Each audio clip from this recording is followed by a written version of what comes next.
तो last class जो थी उसमें मैंने कंजर्वेशन लॉ के ऊपर जितने भी क्वेश्चन थे 2-3 वो आप लोगों के उसके अंदर इक्वेशन के रूप में डाल दिए थे। जिसने देखा होगा वो सॉल्व कर देगा और जिसने नहीं देखा होगा तो उसका तो फिर ऑफलाइन क्लास होगी तब देखेंगे।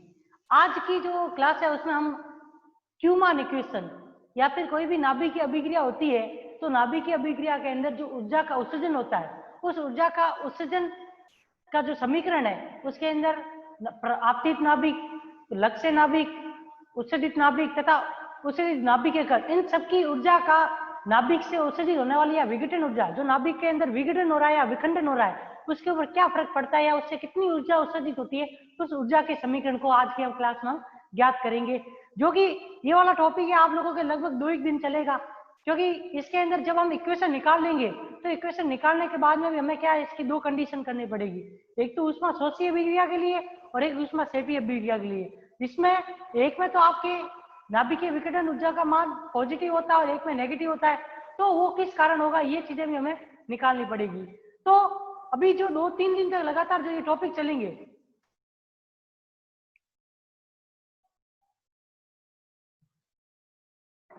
उनके अंदर हम अभी जितने भी जैसे कि इसके बाद में जो आप लोगों के होगा सेंटर ऑफ मास के अंदर सेंटर ऑफ मास निर्देश तंत्र होता है उसके अंदर आप लोगों को क्या निकालना पड़ेगा।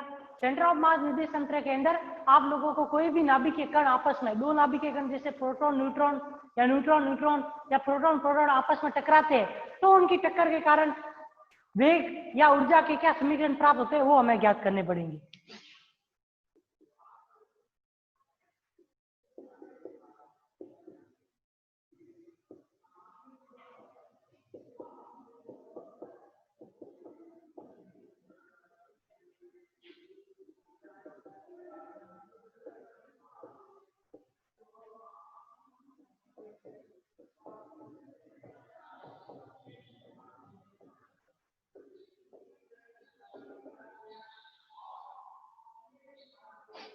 द्रव्यमान और ऊर्जा संतुलन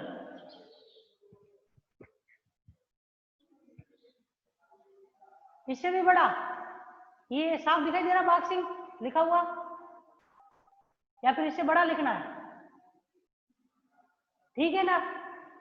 हाँ रमेश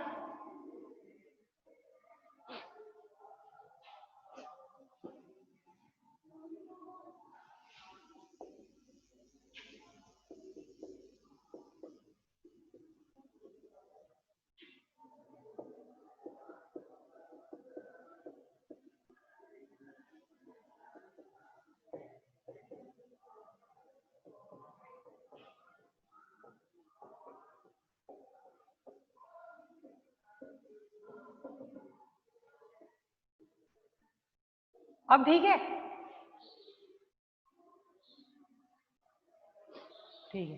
तो इस अभिक्रिया के अंदर द्रव्यमान और ऊर्जा से संतुलन से मतलब है कि आप लोगों को मालूम हो तो कोई भी नाभिक होगा तो उसके पास में कितने प्रकार की एनर्जी हो सकती है 2 प्रकार की एनर्जी। एक तो उसके पास में कौन सी एनर्जी होगी द्रव्यमान ऊर्जा। द्रव्यमान ऊर्जा से हम बोल सकते हैं कि उसका जो जो द्रव्यमान होता है या फिर आप कह सकते हो वो स्थिर अवस्था में उपस्थित है तब उसके पास में किसी प्रकार की कोई भी वेलोसिटी नहीं होगी। जब वेलोसिटी नहीं होगी तो ओनली फॉर उसके पास क्या होगी स्थिर अवस्था वाली या फिर विराम अवस्था वाली ऊर्जा होगी और विराम अवस्था में उसके पास ओनली फॉर कौन सी एनर्जी होती है मास एनर्जी होती है। और दूसरी एनर्जी जो होती है वो इसके पास में कैसे होती है गतिज ऊर्जा। गतिज ऊर्जा अगर कोई भी नाभिक क्या कर रहा है गति कर रहा है अपने द्रव्यमान के साथ में तो गति के कारण जो उसकी एनर्जी होती है वो उसकी गति ऊर्जा होगी। तो हमें क्या करना पड़ा इन दोनों एनर्जी के बीच में जो रिलेशन निकलेगा इन दोनों एनर्जी के बीच में जो रिलेशन निकलेगा वही क्या करेगा द्रव्यमान तथा गतिज ऊर्जा को क्या करेगा एक दूसरे के सापेक्ष संतुलित करता है। तो हमें क्या निकालना पड़ेगा द्रव्यमान ऊर्जा तथा गतिज ऊर्जा के बीच में एक रिलेशन के रूप में फॉर्मूला निकालना पड़ेगा जो कि हमें क्या बताएगा नाभिक की अभिक्रिया में द्रव्यमान तथा गतिज ऊर्जा के अंदर एक रिलेशन को प्रदर्शित करेगा। वो रिलेशन निकालने के बाद में हम क्या निकालेंगे उसी रिलेशन के आधार के ऊपर किसी भी नाभिक की अभिक्रिया में नाभिक की विघटन ऊर्जा Q का मान भी हम ज्ञात करेंगे। कोई भी सामान्य नाभिक की अभिक्रिया जो होती है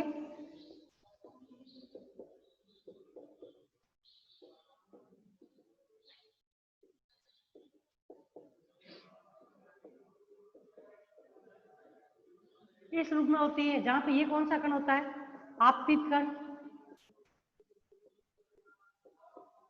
ये लक्ष्य नाभिक या फिर इसे प्रारंभिक कण भी बोल सकते हैं, ये उत्पाद नाभिक, तो ये उत्सर्जित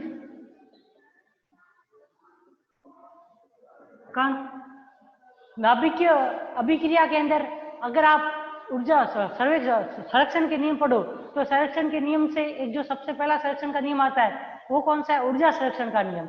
मतलब किसी भी नाभिकीय अभिक्रिया के अंदर ऊर्जा हमेशा क्या रहती है, संरक्षित रहती है। तो इस अभिक्रिया से हम क्या निकाल सकते हैं, एक फॉर्मूला लिख सकते हैं ऊर्जा संरक्षण के नियम से। तो ऊर्जा संरक्षण से नियम से हम क्या जानते हैं कि किसी भी अभिक्रिया में क्या रहती है, ऊर्जा हमेशा क्या रहती है, ऊर्जा संरक्षण के नियम से अभिक्रिया में हमेशा ऊर्जा क्या रहेगी, में ऊर्जा हमेशा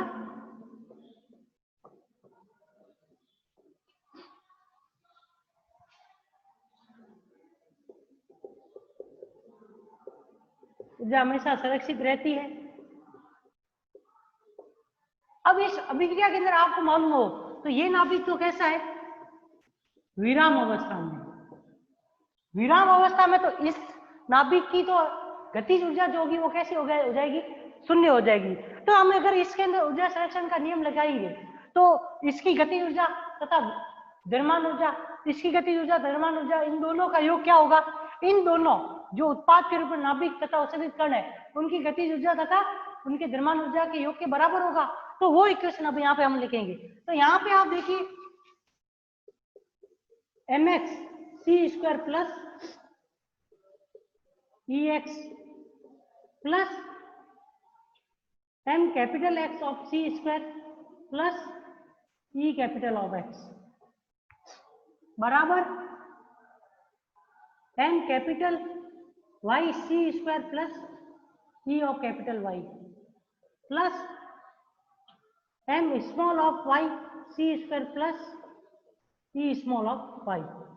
ये इसके अंदर क्या है, ऊर्जा संरक्षण का नियम लग रहा है, जिसमें जो ये द्रव्यमान वाली टर्म्स है जितनी भी mx, m capital x, m capital y तथा m स्मॉल y, ये सब की सब टर्म किसको बताएगी, वो इस नाभिक या फिर जितने भी हमने कण यूज किए या जितने भी नाभिक यूज किए उन सबकी स्थितिज ऊर्जा को बताएगी या फिर द्रव्यमान ऊर्जा को बताएगी।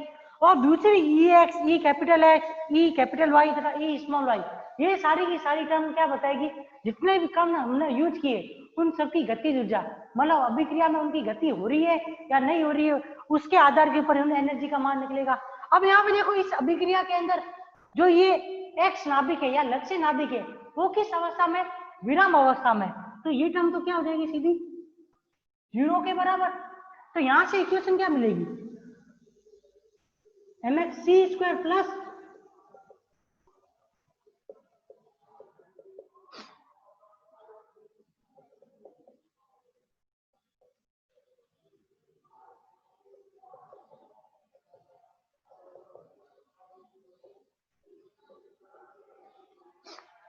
यहाँ पे जो ये एनर्जी mx c स्क्वायर और mx c स्क्वायर हम ये लिख रहे हैं, ये एनर्जी अगर आपने वीडियो देखा हो आपका सेकंड यूनिट का सबसे पहला वीडियो, तो उसमें मैंने आप लोगों को बताया था कोई भी नाभिक जो होता है उसको आइंस्टीन के मॉडल के द्वारा, आइंस्टीन का मॉडल के अंदर हम द्रव्यमान क्या लिखते थे, mc स्क्वायर लिखते थे।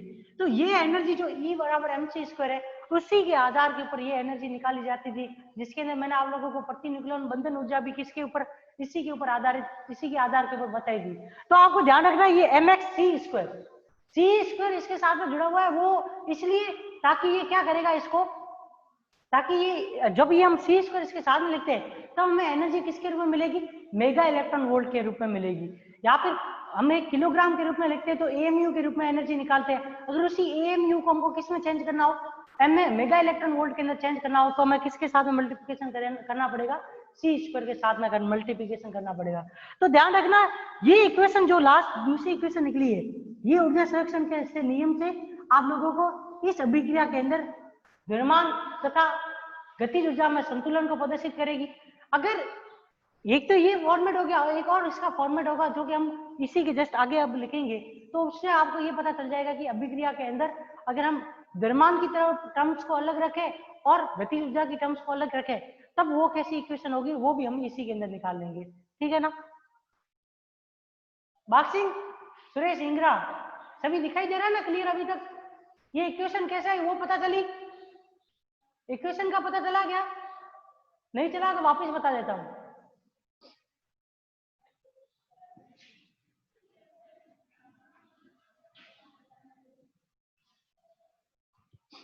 अब देखिए यहाँ पे ये mx जो है ये क्या है? ये आपतित कण की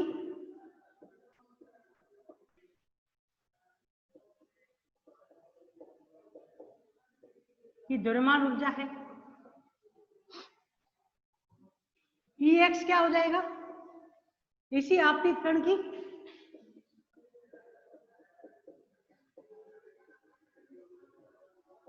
गतिज ऊर्जा हो जाएगी। m capital Y C square लक्ष्य या प्रारंभिक नाभिक की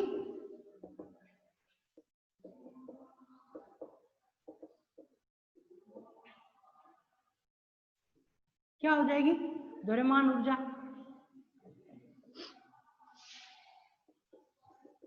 Ex बराबर तो क्या हो जाएगा? 0, क्योंकि यहाँ पे जो आप लोगों के जो लक्ष्य नाभिक है वो किस अवस्था में पड़ा है? स्थिर अवस्था में पड़ा है। स्थिर या फिर आप कह सकते हो विराम अवस्था में। इस वजह से Ex का मान या जो लक्ष्य नाभिक है उसकी गतिज ऊर्जा का मान क्या हो जाएगा? 0। लक्ष्य नाभिक की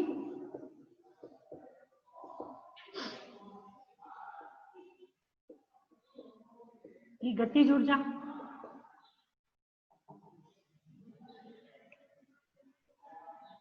ये इक्वेशन मिटा दो ऊपर वाली भले।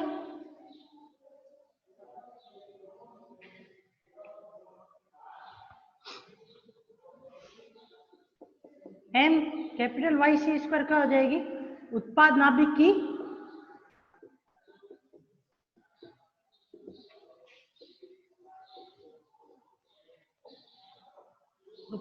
की द्रव्यमान ऊर्जा। E कैपिटल ऑफ Y क्या हो जाएगी? इसी उत्पाद नाभिक की गतिज ऊर्जा। m small y C square क्या हो जाएगा? उत्सर्जित कण की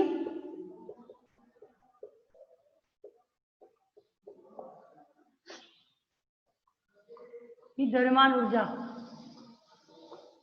उत्सर्जित कण के रूप में आप लोगों को मालूम है तो हाइड्रोजन के समस्थानिक प्रोटॉन या न्यूट्रॉन के कण होते हैं, तो उनके पास में भी क्या होता है? द्रव्यमान होता है। तो अगर वो स्थिर अवस्था में होंगे तो उनकी भी कुछ ना कुछ द्रव्यमान ऊर्जा होगी। और लास्ट में जो टर्म आती है वो होती है EY, जो कि इसी कण की क्या है? गतिज ऊर्जा। ठीक है, तो इस रिएक्शन के अंदर जो ये हमें ऊर्जा संरक्षण का नियम निकाला है, उन सब की टर्म जो लिखी है वो टर्म किस किस चीज को प्रदर्शित करती है वो मैंने यहाँ पे लिख दी है। ठीक है ना? अब हम जो है इसके अंदर यही इक्वेशन क्यू मान इक्वेशन से कैसे प्राप्त करेंगे वो हम अभी इसके अंदर लिखेंगे। इसी टॉपिक के अंदर 4 स्टेप के अंदर वो भी पूरी हो जाएगी। ये लिख लिया आप लोगों ने? मिटा दो भले।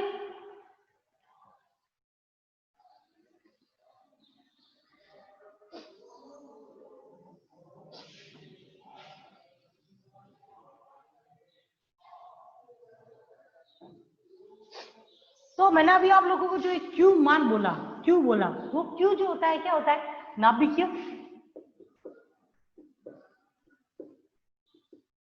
विघटन या फिर आप बोल सकते हो विखंडन ऊर्जा भी उसे कह सकते हैं। तो ये ऊर्जा किसके बराबर होती है? ये ऊर्जा जो होती है वो कोई भी अगर नाभिकीय अभिक्रिया जो होती है जो किसके बीच में? क्रियाकारकों के बीच में होगी। 2 क्रियाकारकों या 3 क्रियाकारकों के बीच में जो अभिक्रिया होती है, तो अभिक्रिया के बाद में उत्पाद उत्पन्न होते हैं। तो उत्पाद तथा अभिकारक इन दोनों के जो 2 प्रकार की एनर्जी होती है, एक तो गतिज ऊर्जा तथा एक कौन सी? द्रव्यमान ऊर्जा। अगर हम उत्पाद तथा क्रियाकारक दोनों की गतिज ऊर्जा का अंतर निकाले, या फिर हम उत्पाद तथा क्रियाकारक की कौन सी ऊर्जा, द्रव्यमान ऊर्जा का अंतर निकालते हैं, तो इन दोनों ऊर्जाओं के बीच में जो ये डिफरेंस होता है, एक तो गतिज ऊर्जाओं का अंतर और दूसरा किसका अंतर होगा, द्रव्यमान ऊर्जा का अंतर। ये दो अंतर जो निकलेंगे वही किसको बताते हैं, क्यू मान को या फिर नाभिकीय विघटन ऊर्जा को। वापिस से सुन लो, किसी भी नाभिकीय अभिक्रिया में क्रियाकारक या फिर उत्पाद और क्रियाकारक दोनों की स्थिति ऊर्जा या फिर यहाँ कह सकते हैं द्रव्यमान ऊर्जा के बीच का जो अंतर होता है उसको हम क्या बोलते हैं, नाभिकीय विघटन ऊर्जा बोलते हैं। या फिर कोई भी नाभिकीय अभिक्रिया जिसमें यूज होने वाले नाभिकीय कणों की गतिज ऊर्जाओं के बीच का जो अंतर होता है, उत्पाद तथा अभिकारक की गतिज ऊर्जाओं के बीच का अंतर होता है, उसको हम क्या बोलेंगे, नाभिकीय विघटन ऊर्जा बोलेंगे। तो हम जब द्रव्यमान ऊर्जा तथा विघटन गतिज ऊर्जा इन दोनों के टर्म के रूप में क्यू मान को निकालेंगे तो हमें क्या मिलेगी, दो इक्वेशन मिलेगी, दोनों ही क्यू के मान को प्रदर्शित करेगी या नाभिकीय विघटन ऊर्जा को प्रदर्शित करेंगी। जब हम दोनों को इक्वल करेंगे ना, तब हमें जो इक्वेशन प्राप्त होगी वो किसको प्रदर्शित करेगी, द्रव्यमान तथा गतिज ऊर्जा के बीच में संतुलन को प्रदर्शित करेगी। वो यहाँ पर अभी देख लीजिए कैसे।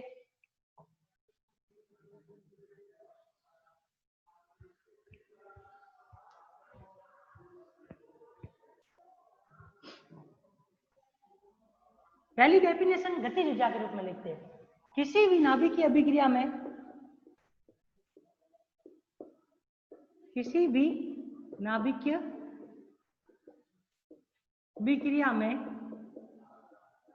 किसी भी नाभिकीय अभिक्रिया में अभिकारकों तथा उत्पादों की गतिज ऊर्जा में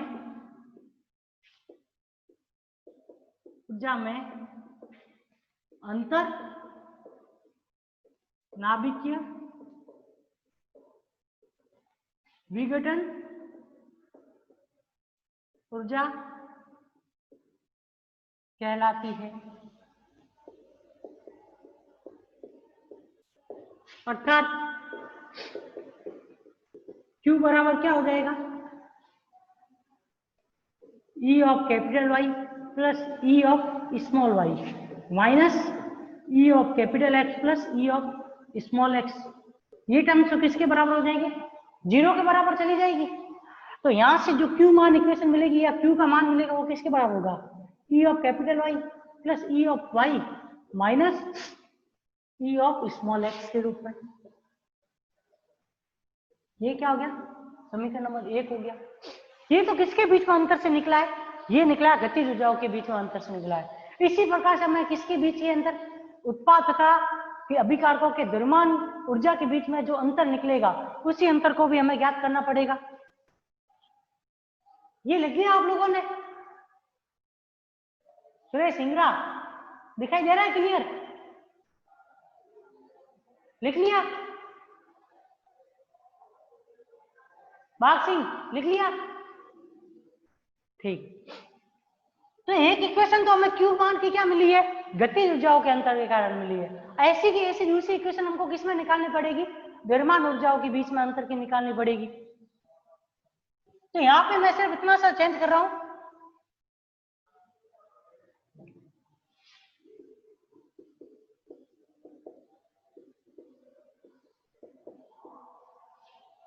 गतिज ऊर्जा लिखी थी, अब दूसरी बार क्या हो जाएगी, द्रव्यमान ऊर्जा में जो अंतर होगा वो भी किसको प्रदर्शित करेगा, नाभिकीय विघटन ऊर्जा को प्रदर्शित करेगा। उसकी इक्वेशन क्या होगी, Q बराबर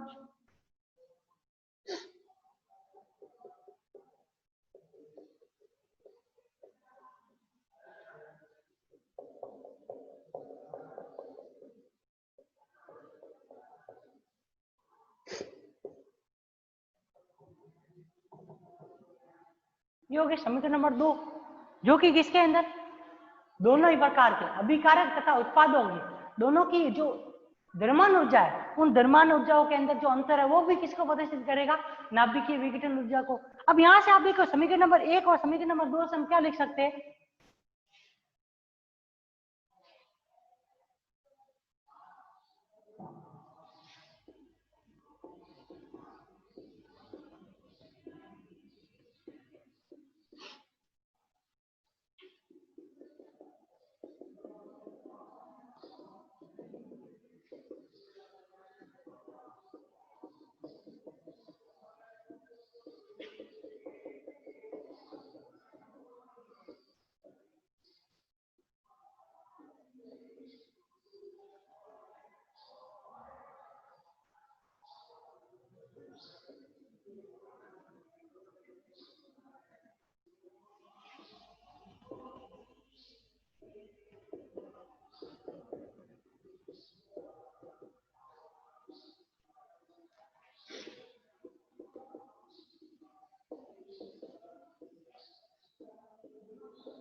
यह अभिक्रिया किसका प्रदर्शित करेगी?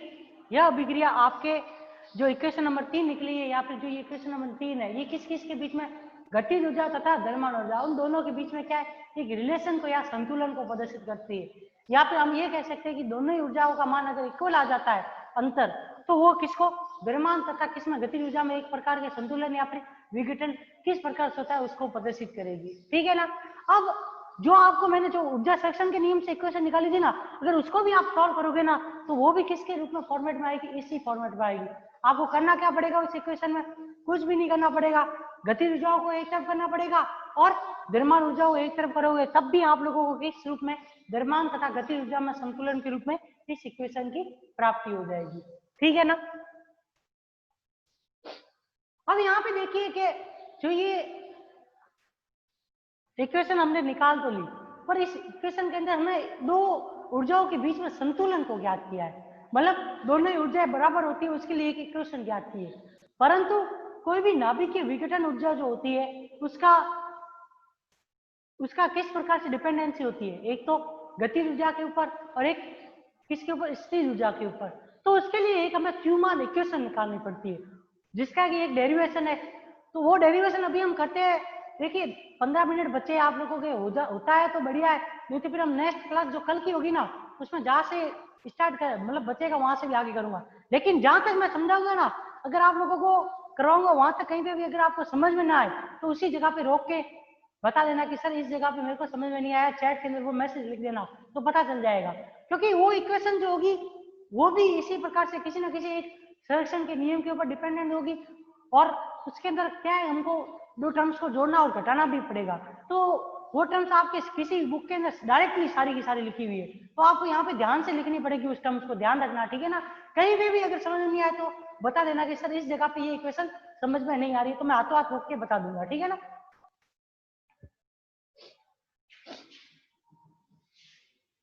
ये मिटा दो भले।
अगर कोई भी रिएक्शन होगी तो उस रिएक्शन के अंदर किस प्रकार से ये आपतित कण क्या करेगा, इस लक्ष्य नाभिक के ऊपर क्या करेगा, इंसिडेंट करेगा, इससे टक्कर करेगा।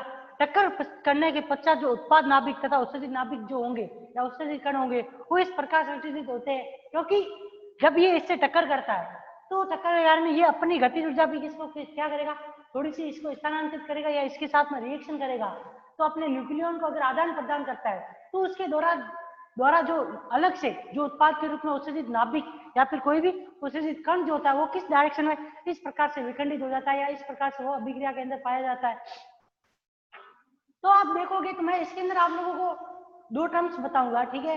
तो अभी तो ये रिएक्शन, अभी ये जो इक्वेशन है ये अभी तो कंप्लीट हो गई नहीं, लेकिन मैं आपको ये बता दूं कि जब ये स्टार्टिंग के अंदर आपके कण इसके ऊपर इंसिडेंट हो रहा है तो उसके पास में एक तो कौन सी होगी, इसके पास इसका खुद का द्रव्यमान होगा। तो द्रव्यमान के कारण जो ऊर्जा जो होगी उसको हम किससे प्रदर्शित करेंगे, mx से। गति कर रहा है इसका मतलब ये है कि इसके पास में वेलोसिटी भी होगी, इसकी वेलोसिटी को vx से प्रदर्शित करेंगे। गति है, गति की ऊर्जा है तो साथ में इसके पास में क्या होगा, मोमेंटम भी होगा या फिर संवेग भी होगा, जिसे हम किससे px से प्रदर्शित करेंगे। और जो टोटल गति ऊर्जा जो होती है उसको हम किससे प्रदर्शित करते हैं, ex से प्रदर्शित करते हैं। तो इसमें टोटली इसके पास में कौन सी चार टर्म्स से इसके अंदर जो ऊर्जा होगी, इसका वेग होगा या इसका द्रव्यमान जो होगा उसको किससे, इन चारों से प्रदर्शित किया जाएगा। उसी प्रकार से इसके लिए क्या होगा, इसका द्रव्यमान कैपिटल mx, इसकी वेलोसिटी vx तो किसके बराबर, 0 के बराबर। तो ex का मान भी किसके बराबर हो जाएगा, 0 के बराबर। तो मोमेंटम px का मान भी क्या हो जाएगा, 0 हो जाएगा। तो इसके पास ओनली फॉर कौन सी है, द्रव्यमान ऊर्जा ही है और दूसरी कोई भी एनर्जी नहीं है। तो इसके अंदर भी जो टर्म्स होगी mx, vx, ex तथा px, ये सब इसके रूप में लिखी जाएगी। परंतु इसमें बाकी की तीन टर्म्स का मान क्या होता है, 0 के बराबर होता है, क्योंकि ये नाभिक जो होता है वो किस अवस्था में होता है, स्थिर अवस्था में होता है। इसी प्रकार से इस फॉर्मेट में इसकी जो टर्म्स होगी या फिर इसमें जो द्रव्यमान की ऊर्जा या इसका वेग, इसकी गति ऊर्जा, उनको इससे प्रदर्शित करेंगे, my, vy, py और py से प्रदर्शित करेंगे।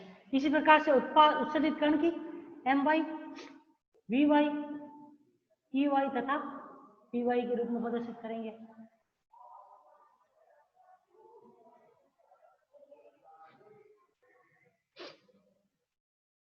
ये जो होगी अभिक्रिया जो होगी, जिसमें जो आप देख रहे हो रिएक्शन देख रहे हो, उस रिएक्शन के अंदर नाभिकों का ऑक्सीजन किस प्रकार से होगा, इस प्रकार से होगा, किसी न किसी एंगल, जरूरी नहीं है हमेशा वो एक ही लाइन के अंदर, क्योंकि अगर विघटन होगा तो उस दौरान एक नाभिक स्थिर अवस्था में होता है और दूसरा गतिशील अवस्था में आके उसको जब टक्कर करेगा तो वो किस दिशा में विखंडित होते हैं, एक सीधी रेखा में विखंडित हो रहे या फिर किसी एंगल के ऊपर विखंडित हो रहे या फिर प्रकरणित हो रहे, तो उसके बारे में हम पढ़ेंगे।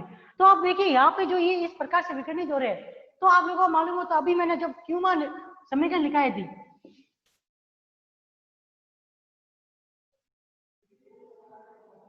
इस रिएक्शन के अंदर क्यू के कितने दो मान होंगे, एक तो क्यू का कौन सा मान होगा, E of capital Y plus E of small Y minus K E of capital small X, और दूसरा जो क्यू का मान है वो कौन सा होगा,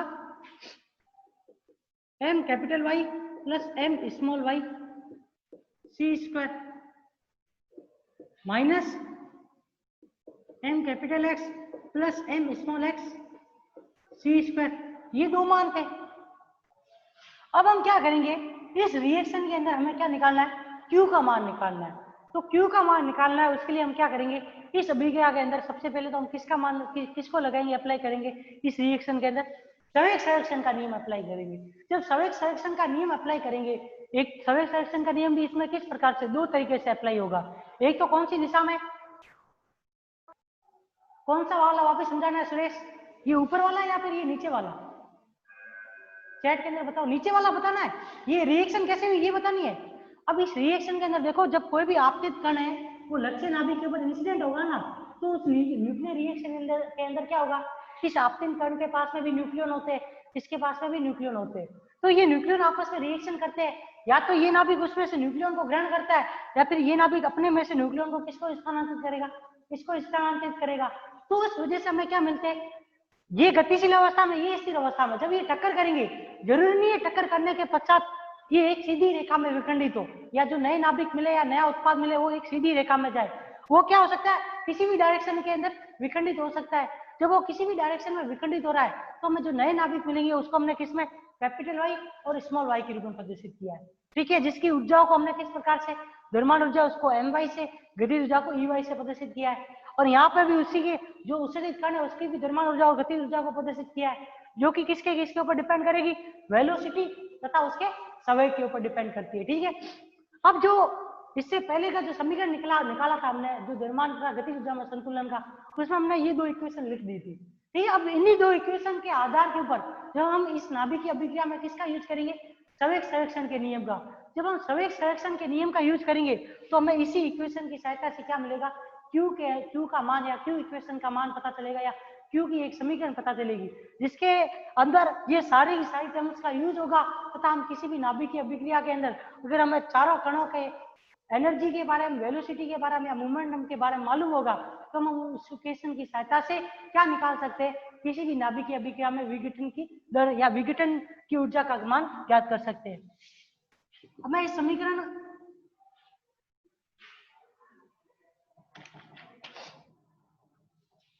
अब हम क्या लगाएंगे इसमें, ऊर्जा या संवेग संरक्षण का नियम।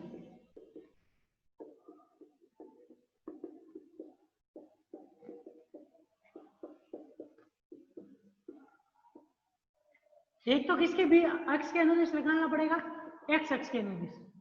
ठीक है, तो आप लोगों को एक चीज इसके अंदर मोमेंटम के बारे में पहले से मालूम होना चाहिए, जो एनर्जी ई जो होती है वो किसके बराबर होती है, p²/2m के बराबर होती है। और अगर p का मान लिखना चाहे तो वो क्या आ जाएगा, 2/√m के रूप में भी हम एनर्जी को लिख सकते हैं। और एक अगर मोमेंटम का सिलेक्शन करना चाहे तो p बराबर क्या होता है, mv होता है। तो हम उसके आधार के ऊपर भी संवेग संरक्षण का नियम अप्लाई कर सकते हैं। अब आप यहाँ पे देखो, संवेग संरक्षण का नियम है तो उसके अनुसार क्या होता है, अभिकारकों का संवेग किसके बराबर होना चाहिए, अभिकारकों का संवेग तथा उत्पादों का संवेग या फिर जो उत्सर्जित होने वाले नाभिक है उन दोनों का संवेगों का योग या सदिश योग हमेशा किसके बराबर होता है, 0 के बराबर होता है। या फिर हम कह सकते हैं कि अभिकारकों का संवेग और उत्पादों का संवेग क्या होता है, एक दूसरे के बराबर होता है। तो यहाँ पे देखिए, अगर हम यहाँ पे संवेग का मान लिखना चाहे या संवेग टोटल संवेग का मान निकलना चाहे अभिकारकों का, तो उसका जो क्या उसका मान क्या निकलेगा, √2 of m of small x e of small x. तो ये एक सीधी रेखा में गति कर रहा है तब इसमें कोई भी कॉस की या साइन की टर्म नहीं आएगी, plus √2 of m capital x m e small x. अब ये तो टर्म किसके बराबर हो जाएगी, 0 के बराबर हो जाएगी। उसके बाद में देखिए एक्स अक्ष के अनुदिश इसका घटक क्या हो जाएगा, cos फाई के रूप में आएगा। तो यहाँ पे हम क्या लिखेंगे, 2 of m capital Y e of capital Y cos phi minus plus √2